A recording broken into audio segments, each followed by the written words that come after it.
just let you in on a secret. So, yeah, my hair has dyed, but I did not do it in purpose of this video. Hazbin Hotel has been in the works for a very long time, but airing with its pilot in October of 2019. And let me just say, every small animation community in YouTube and so forth has blown up.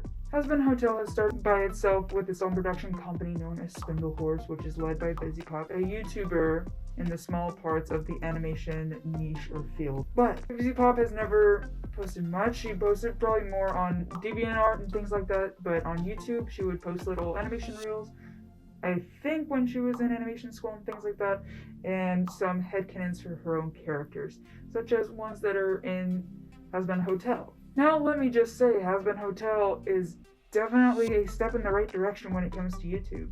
It's showing that someone of very small size can achieve very big, especially in the industry that is so competitive as it is, such as TV. A lot of TV is on the field of demand. Whatever people want, you have to pertain to that audience or that group in order to get somewhere. And most times, when somebody's so small, it kind of seems pointless. But things such as Hazbin Hotel and Helluva, at least for me, it shows that somebody such as myself or somebody so small can actually do something. Now, again, the premise of the pilot of Hazbin Hotel. Hazbin Hotel, now also bought up by A24, and hopefully will air on HBO Max, of what Busy Pop has been saying and the Hazbin Hotel team and whatnot. The premise is, if you haven't watched the pilot, which I recommend, it's free on YouTube, please go watch it.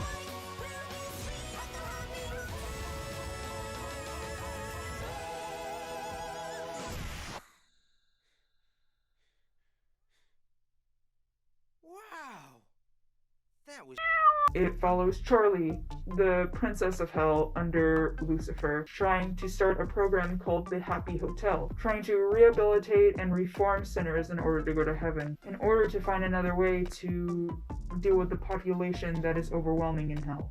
Along with Charlie, there are so many interesting characters, such as Angel Dust, Vanny, Alistair, Nifty, Husk, and so on and so forth.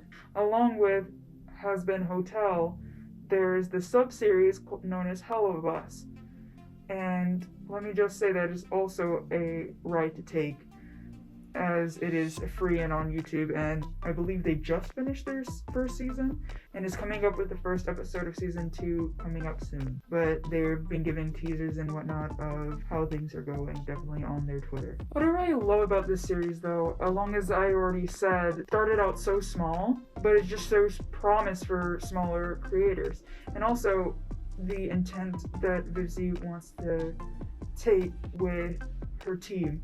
A lot of them are smaller animators or other ones with the same dream, and she really wants to push that to other people. There's so many talented people, such like, for instance, I'm very familiar with Black Gryphon, who used to be the singing voice of Alistair and has just been very successful with music and things like that. And also another very talented artist or cleanup animator was Ashley Nichols, who is now in her own production of her own show known as Far-Fetched. And let me just say, Hazbin Hotel and just what Busy stands for, I just really respect that, and giving other people the chance to at least give them that extra push to either go for what they believe in and what they want, and give them a platform to blossom. Now again, not everything is affiliated with Hazbin Hotel. Like, for instance, Far-Fetched. Ashley Nichols has made clear that she's not affiliated with Hazbin Hotel anymore, and I may do another episode on her series just by itself.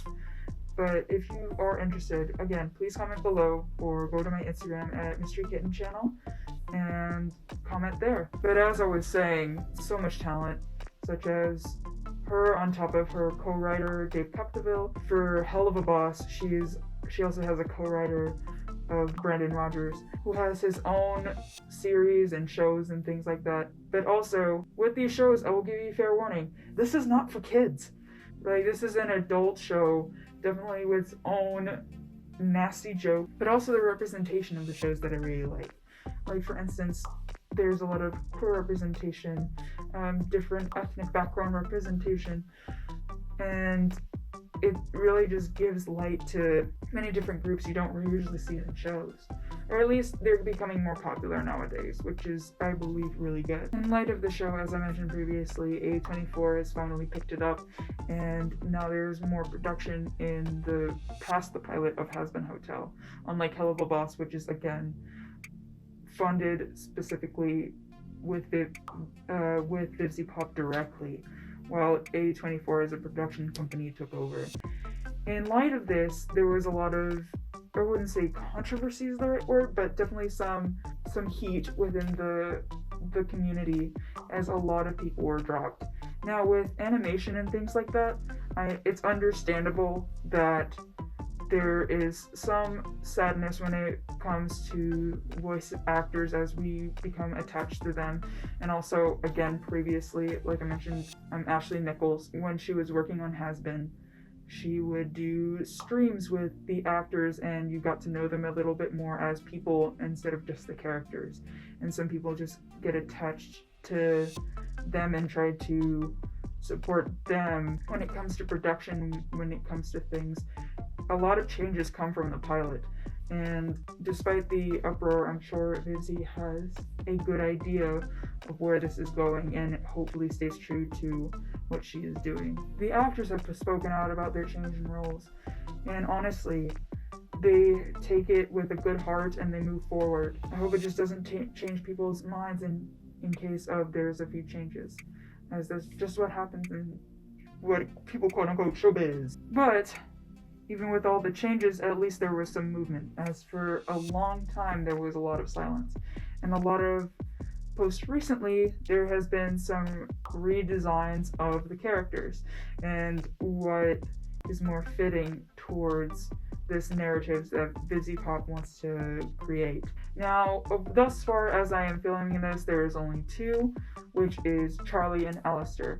Charlie being the main character and obviously also a fan favorite. She's just a cheery little bundle of joy, wanting to spread good among Hal in order to save her people, while Alistair, kind of acting, I wouldn't say the antagonist, is kind of being that thorn in her side, trying to be like, ooh, this seems fun to mess up. Now, as for Charlie, she has definitely taken the brunt of really redesigning her to fit the narrative or the overall aesthetic that Hazbin Hotel will turn into as of being picked up by A24.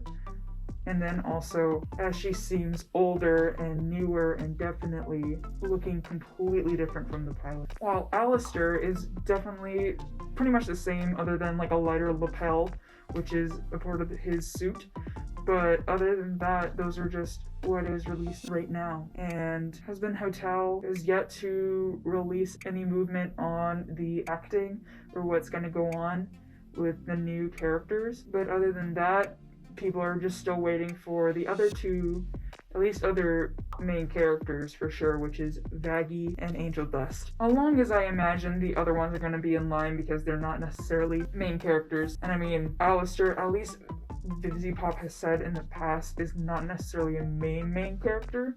It'll pop in and out once in a while, depending. But people such as Husk, Nifty, Serpentious, or so on and so forth is gonna probably be left to being redesigned as episodes come out or as merchandise and posters come out. At least that's what it is in my opinion, because they're not the main focus of the show. But I am certainly excited of what's gonna come up with Hazbin Hotel, and along with seeing some familiar faces. I don't know exactly who all is recast. I know Michael Kovac is no longer Angel Dust, but I'm excited to see who else will fill the Angel Dust role, along with what else Michael Kovac will be a part of. Edward Bosco, he was the one that played Alistair. I really loved his performance, but I'm not sure if he's still Alistair. Black Gryphon, as he is known on YouTube, he is no longer coming back as Alistair's singing voice, even though he did an amazing job and was definitely very passionate on his own channel.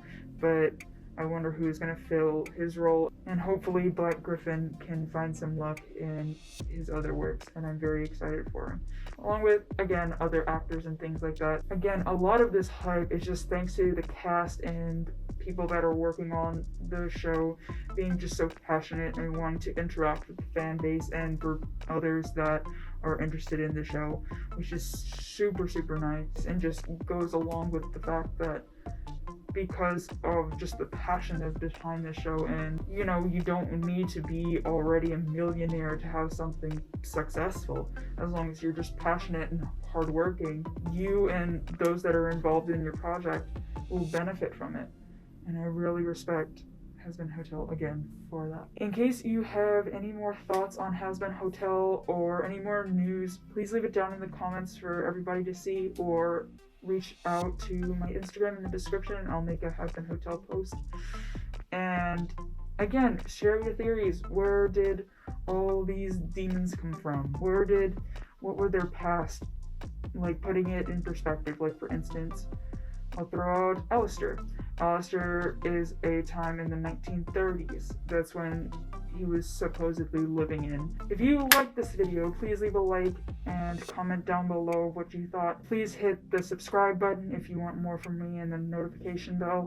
In other words, thank you for watching, and stay tuned, folks.